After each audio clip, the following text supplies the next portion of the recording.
There was once a fisherman who lived with his wife in a pigsty, close by the seaside. The fisherman used to go out all day long a-fishing, and one day, as he sat on the shore with his rod, looking at the sparkling waves and watching his line, all on a sudden his float was dragged away deep into the water, and in drawing it up he pulled out a great fish. But the fish said, "Pray, let me live. I am not a real fish. I am an enchanted prince.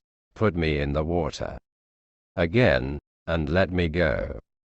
"Oh, ho," said the man, "you need not make so many words about the matter. I will have nothing to do with a fish that can talk. So swim away, sir, as soon as you please." Then he put him back into the water, and the fish darted straight down to the bottom, and left a long streak of blood behind him on the wave. When the fisherman went home to his wife in the pigsty, he told her how he had caught a great fish, and how it had told him it was an enchanted prince, and how, on hearing it speak, he had let it go again. "Did not you ask it for anything?" said the wife. "We live very wretchedly here, in this nasty dirty pigsty. Do go back and tell the fish we want a snug little cottage."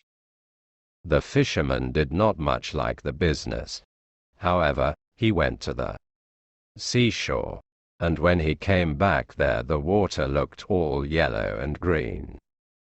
And he stood at the water's edge, and said, "O man of the sea, hearken to me. My wife Ilsebil will have her own will, and hath sent me to beg a boon of thee." Then the fish came swimming to him, and said, "Well, what is her will? What does your wife want?" "Ah," said the fisherman, "she says that when I had caught you, I ought to have asked you for something before I let you go. She does not like living any longer in the pigsty, and wants a snug little cottage." "Go home, then," said the fish. "She is in the cottage already." So the man went home, and saw his wife standing at the door of a nice trim little cottage. "Come in, said she. "Is not this much better than the filthy pigsty we had?" And there was a parlor, and a bedchamber, and a kitchen. And behind the cottage there was a little garden, planted with all sorts of flowers and fruits, and there was a courtyard behind, full of ducks and chickens. "Ah," said the fisherman, "how happily we shall live now."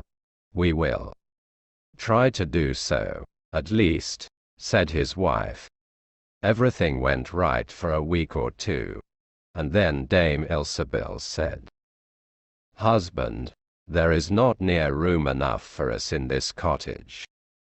The courtyard and the garden are a great deal too small. I should like to have a large stone castle to live in. Go to the fish again and tell him to give us a castle." "Wife," said the fisherman, "I don't like to go to him again, for perhaps he will be angry. We ought to be easy with this pretty cottage to live in." "Nonsense," said the wife. "He will do it very willingly, I know.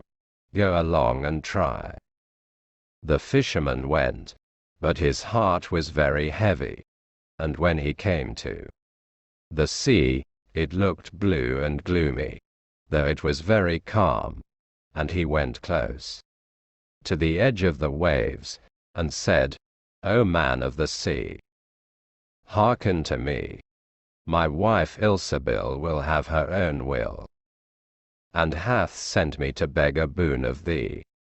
"Well, what does she want now?" said the fish. "Ah," said the man. Dolefully, my wife wants to live in a stone castle. Go home, then, said the fish. She is standing at the gate of it already. So away went the fisherman, and found his wife standing before the gate of a great castle. See, said she, is not this grand? With that they went into the castle together, and found a great many servants there, and the rooms all richly furnished, and full of golden chairs and tables, and behind the castle was a garden, and around it was a park, 1/2 mile long, full of sheep, and goats, and hares, and deer, and in the courtyard were stables and cow-houses. Well, said the man, now we will live cheerful and happy in this beautiful castle for the rest of our lives. Perhaps we may, said the wife, but let us sleep upon it, before we make up our minds to that. So they went to bed.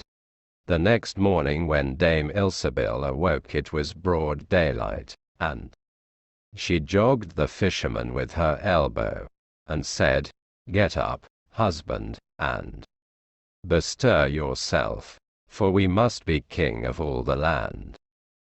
Wife, wife, said the man, why should we wish to be the king? I will not be king. Then I will, said she. But, wife, said the fisherman, how can you be king? The fish cannot make you a king. Husband, said she, say no more about it, but go and try. I will be king. So the man went away quite sorrowful to think that his wife should want to be king. This time the sea looked a dark grey color, and was overspread with curling waves and the ridges of foam as he cried out, O man of the sea, hearken to me. My wife Ilsebil will have her own will, and hath sent me to beg a boon of thee. Well, what would she have now? Said the fish. Alas, said the poor man, my wife wants to be king. Go home, said the fish, she is king already. Then the fisherman went home, and as he came close to the palace he saw a troop of soldiers, and heard the sound of drums and trumpets, and when he went in he saw his wife sitting on a throne of gold and diamonds, with a golden crown upon her head, and on each side of her stood 6 fair maidens, each a head taller than the other. Well, wife, said the fisherman, are you king? Yes, said she, I am king. And when he had looked at her for a long time, he said, Ah, wife, what a fine thing it is to be king. Now we shall never have anything more to wish for as long as we live. I don't know how that may be, said she. Never is a long time. I am king, it is true, but I begin to be tired of that, and I think I should like to be emperor. Alas, wife, why should you wish to be emperor? Said the fisherman. Husband, said she, go to the fish. I say I will be emperor. Ah, wife, replied the fisherman, the fish cannot make an emperor, I am sure, and I should not like to ask him for such a thing.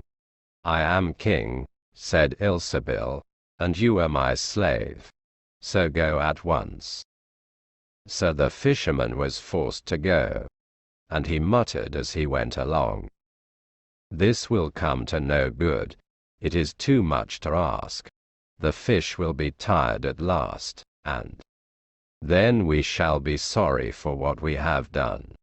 He soon came to the seashore, and the water was quite black and muddy, and a mighty whirlwind blew over the waves and rolled him about, but he went as near as he could to the water's brink, and said, O man of the sea, hearken to me.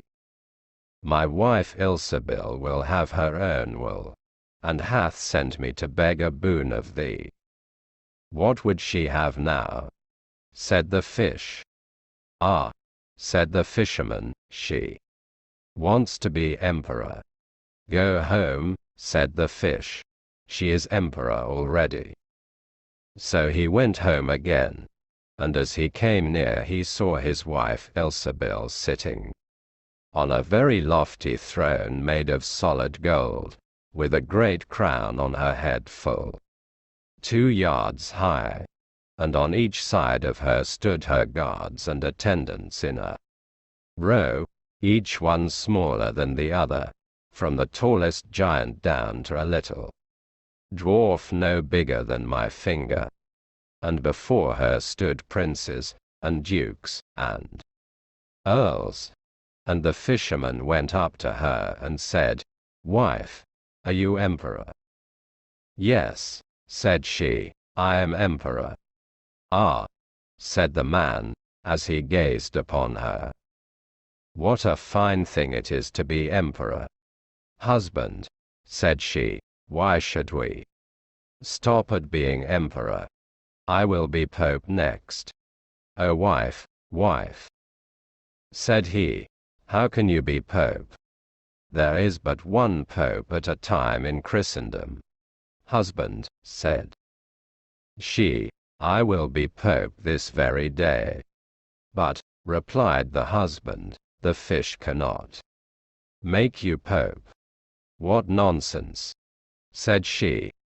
If he can make an emperor, he can make a pope. Go and try him. So the fisherman went. But when he came to the shore the wind was raging, and the sea was tossed up and down in boiling waves, and the ships were in trouble, and rolled fearfully upon the tops of the billows. In the middle of the heavens there was a little piece of blue sky, but towards the south all was red, as if a dreadful storm was rising. At this sight the fisherman was dreadfully frightened, and he trembled so that his knees knocked together. But still he went down near to the shore, and said, O man of the sea, hearken to me. My wife Ilsebil will have her own will, and hath sent me to beg a boon of thee. What does she want now? Said the fish. Ah, said the fisherman, my wife wants to be pope. Go home, said the fish.